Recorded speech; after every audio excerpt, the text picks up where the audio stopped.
So, ready to make a difference? Building a better planet starts with you.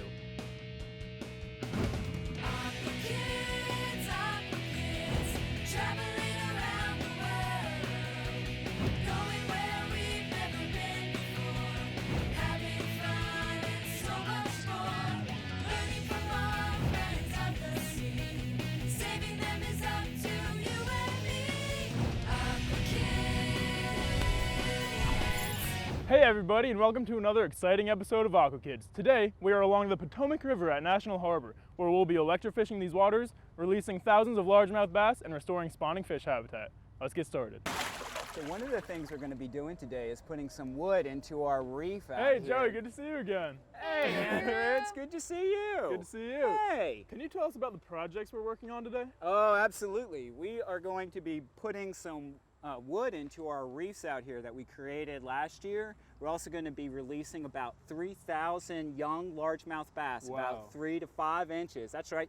And we're also going to be electrofishing so that we can survey these reefs and learn what's living in those little concrete and wood structures out there. Nice. So the reefs that are in the water are similar to the ones we see here?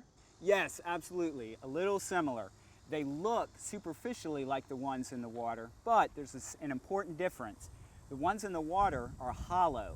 These are solid reef balls filled with concrete, and on the outside they do have these depressions that are similar to the ones out in the water. It's just the big difference is that, again, these are solid, filled with that concrete. So the hollow ones that are in the water provide protection for the smaller fish? Right. The fish like to use these kinds of what we call interstitial spaces. They're little spaces or crevices that occur naturally in structure that actually enters the water from, say, forests or trees along the shoreline. These are very similar, except they're not natural structure, right? They're made out of concrete. But we wanted to kind of resemble that natural structure by providing those interstitial spaces for the organisms to kind of swim through and live in. So that's why out in the water, they're hollow. Nice. So why this location? So we chose to put the reef balls out here along with the wood structures that we're going to be putting out here because historically this was a really important area for bass, largemouth bass, to spawn in. There's been some development in the area, and when that occurred, we lost some of that spawning habitat. So a way to replenish that spawning habitat and protect the fishery was to try and restore this area for largemouth bass. So we added these reef balls and we added some wood bundles that we'll be working with today to try and replace the type of habitat that we lost historically. Aren't these usually used for oysters? Yes, they're usually used for oysters, especially in the Chesapeake Bay, a little further downriver from here. But we don't have any oysters this far up. And this is the first time that the state has ever used oyster reef balls, or these reef balls, in a freshwater setting. So we're hoping that they will attract fish a lot like the reef balls that are put out in the Chesapeake Bay do. And so we'll see that today when we're out electrofishing around our reefs. Are we going to put in reef balls today? No, not today. We did that last year. That requires a lot of heavy equipment. And today, we don't have that with us. But what we are going to do today is we're going to add to our reef with some wood bundles that you guys are going to help us create. And that wood is natural habitat for bass and other fishes. So we're going to actually be improving the habitat that's out there already with some natural habitat. Cool. So let's go. All Yeah. right. Now it's time for Aqua Quiz with your host, Drew Cruz. I'm your host, Drew Cruz, and it's time to test your knowledge with another Aqua Quiz. Reef balls have been used to promote growth and create habitat for aquatic and marine creatures. Which of the following creatures have been benefited by reef balls? A. Oysters, B. Fish, C. Corals, or D. All of the above? I'll have the answer after the break. Aqua Kids will be right back. Welcome back. What creatures have been benefited by reef balls? The answer is D. All of the above. Reef balls have provided places for oysters and corals to grow and provided habitat for fish. I'll see you next time with another Aqua Quiz. Welcome back to Aqua Kids. Hey, Tim. Hey Joe, hey Aqua Kids, how's it Hi. going? Tim's going to show you guys how to build a wood bundle for our reef out here. All right, simple process. What we're going to do is we're going to take these pieces of wood here that we've already got pre-cut holes in. We're going to run the cable through it. Okay, yep. See, when we bind it real tight and have a little extra cable here, and we will hook it together with one of these cable clamps right here. Well, you know what, guys? This looks pretty easy. What do you say we give it a shot? Yeah, let's go. All right.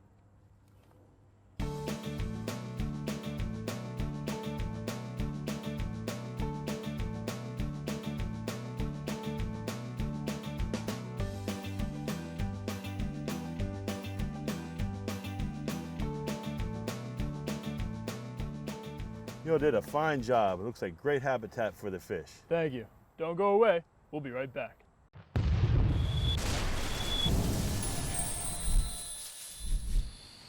Mesquite Farm is a rare breed animal farm located in Potomac, New York, in the middle of Westchester County, that is open to public visitors so they can learn hands-on about how a farm is operated. Although I do really love being with the animals, the serenity and calmness of the forest area of Mesquite Farm is really what I enjoy most. What I see in Xerxes is an attitude and a commitment to do the work that needs to get done. He will identify an issue that he can help, not just something wrong, but something he can really do to make a difference in his community. When these barns flood, the water actually all drains and mixes with the animal sewage, and it eventually drains to the reservoir. So I brought in contractors, dug everything up with heavy equipment, laid some trap rock down for a solid foundation, and for most of the barns, we actually put in downspouts and a gutter system. Now when it rains, all the water that flows down from the roofs of most of the barns gets channeled into this gutter, which then feeds into the sewer system that takes the water away from the barn so that it won't mix with the sewage. That effectively eliminates 2 tons of annual sewage from draining into the Mesquite Reservoir. It's keeping clean water clean. It's not going through the farm where it's going to pick up anything. And so it was a huge effort and a huge gift. Over the 4 years at Mesquite Farm, I coordinated over 125 volunteers. It's not only because I helped this many birds or installed this much pipe work. I mean, those numbers are all great, but I think at the end of the day, it's the human connection that drives you. I think the crux of the project lies in devising something that people can work on and take part in, where the effect of that is not even that it's just carried into the future, but it's magnified in the future. One of the things I'm most curious about the farm is to imagine what it would be like to visit the farm in 20 years and see the impact of my work.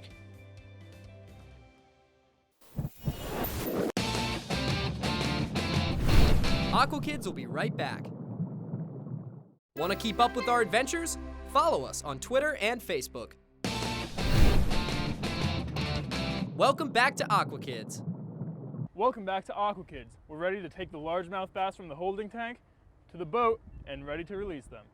Okay guys, so this is what you're gonna do. We're gonna grab the fish using these nets. So you just dive this net straight into the water, grab as many fish as you can. Oh, wow. Yeah, and try not to let them jump out of the net.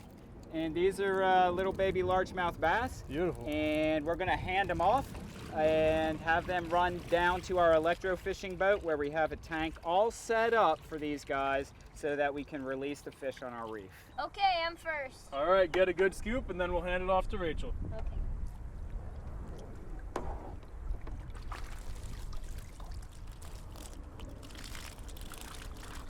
Here, take them. Quick, quick, Thank quick, you. Before they die.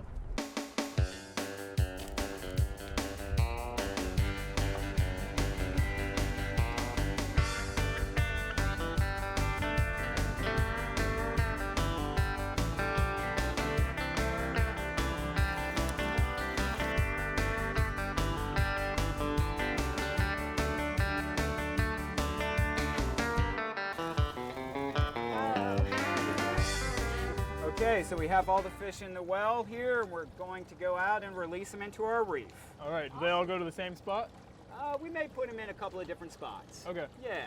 We've got a couple of reefs out there, so we may kind of divide them up. Sweet. Yeah, yeah.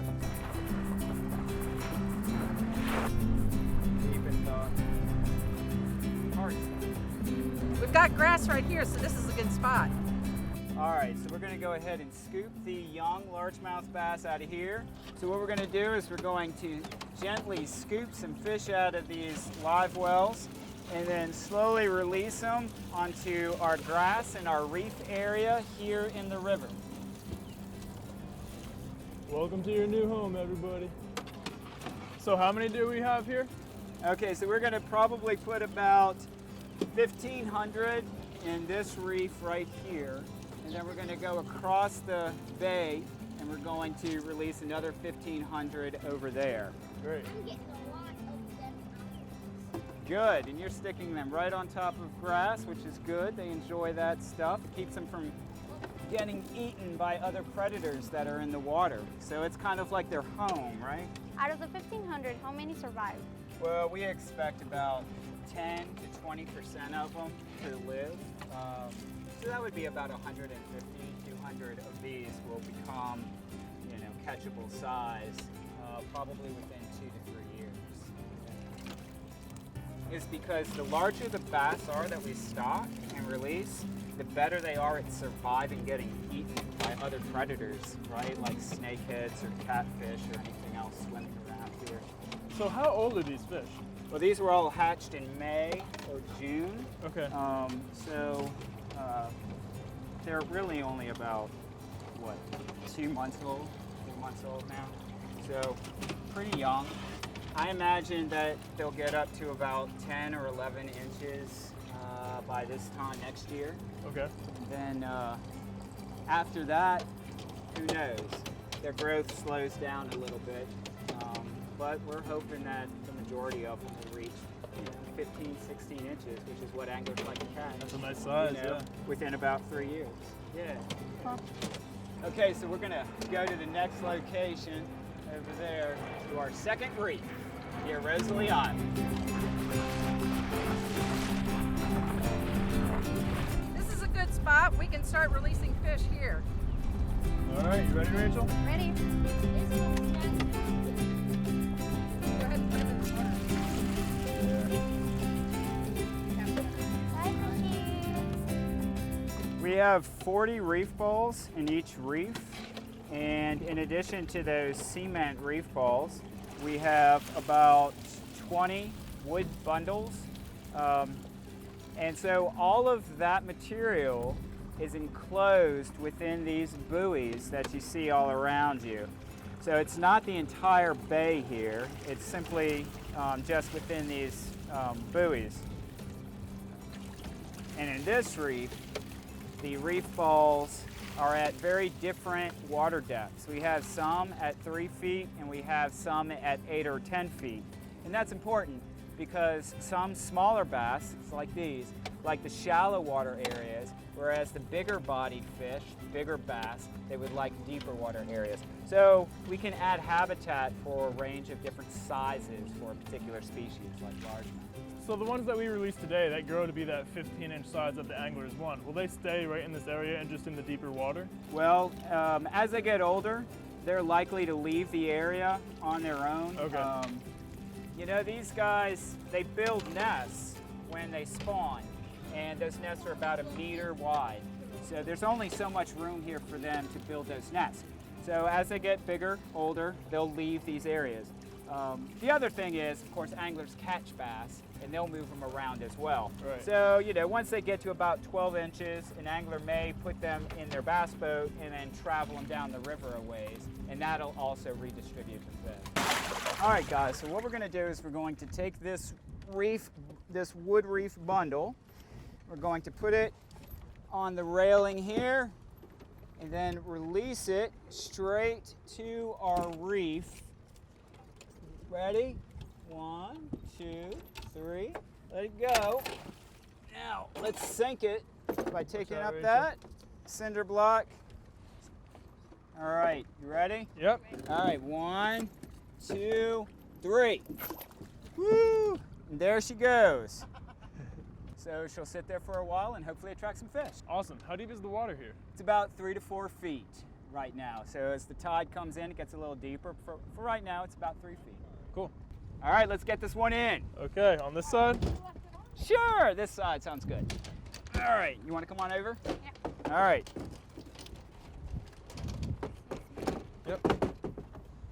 Okay, so we're going to go ahead and dump this wood straight into the water. You ready, Rachel? Yes. All right, 1, 2, 3. Perfect. All right, let's go ahead and sink it. You ready? Ready. 1, 2, 3. Jump! Great job. Great job. So we're going to let that sit for a while, and hopefully the fish will enjoy it. Don't go away. We'll be right back. Hi, Drew here. For more information on today's show, go to aquakids.tv. Welcome back to Aqua Kids.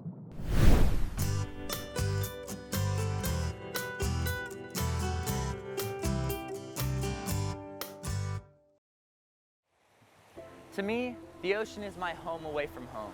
I've grown up around the ocean my entire life, and I love every chance I get to escape into its natural wonders. My name is Kai, and in Hawaiian that means ocean or water, and I really feel connected to the water every day of my life. My parents are natural watermen too. My mom has actually been to 2 Olympic Games in kayaking, and I've grown up around that lifestyle. My mother, Shelley Oates Wilding, started Ikaika Hawaii to change the lives of youth around the nation and also grow up this new generation of amazing watermen. My most favorite moments in the ocean have been with the Sea Inspiration team. I feel so happy to be a part of their crew, and I love making a positive impact with their message. I'm Kai the Ocean Guy, and you're watching Sea Inspiration. Now, back to Aqua Kids.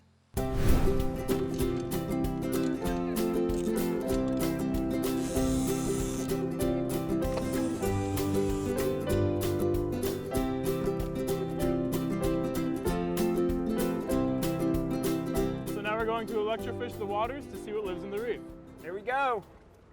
All right, so Andrew, let's go ahead. Well, anything that comes up, anything that you see coming up to the surface, let's go ahead and scoop it. We'll bring it in, take a look to see what kind of species it is, and then we'll release it, okay? Okay, sounds All great. right. Let's bring that in and see what it is. Oh, what do you got there? Oh, perfect. This is a little river herring. Oh, nice. Yeah, so they're actually not doing so well in the bay. So there's basically a moratorium on them. No, it's a river herring. Okay, cool. You got him. Oh yeah, perfect grab. Let's see what we got. That looks like one of our little largemouth bass, either one that we released or maybe one that was just spawned and grew out here. Joey, I think I might have gotten some kind of sunfish here. I think you did. Let's see what that is.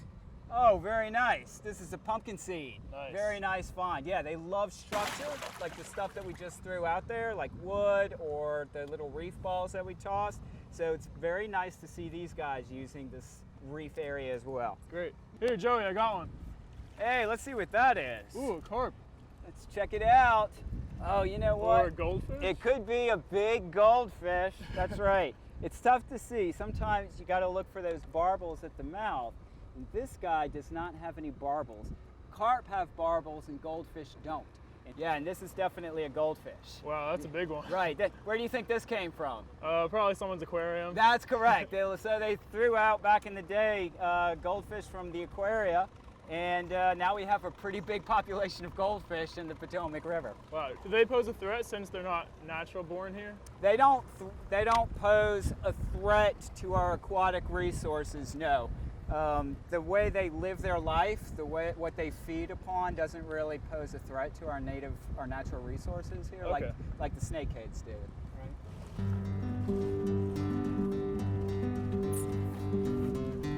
I think you have a largemouth. You are exactly right. That is a largemouth bass, one of those little babies. We may have put him out here, or maybe he was born out here on his own. There's one down there. Oh, it looks like we got a big largemouth. Oh, very nice. That's what you want to see out here. That's why we put these reefs out, these little reef balls out. There you go. Maybe that was the mama of the baby that we Beautiful. just pulled out. That's a really nice largemouth bass. Wow, you can see where they get their name from there. That's right. A very big mouth. Joey, Yeah. what kind of sunfish is this? That is a bluegill. Oh, okay. So it's related to pumpkin seed, right? Cool. But it's a, bluegill. You can see those nice bars Yeah. up and down the backside, and it doesn't have a red spot at its near its eyes. So that's a gizzard shad. They're a real important food item for largemouth bass and other fish as well. These guys can actually get pretty big, and this is, kind of a big guy. So let's go ahead and put him back. There we go. Well, that wraps up another great episode. Joey, thank you so much. Well, thank you guys for helping us put some wood into the water, putting some bass into the water, and coming out to help monitor these reefs so we know if they're effective or not. We definitely had a blast. Thank you to everyone who made this possible. Thank you. We'll see you next time on Aqua Kids.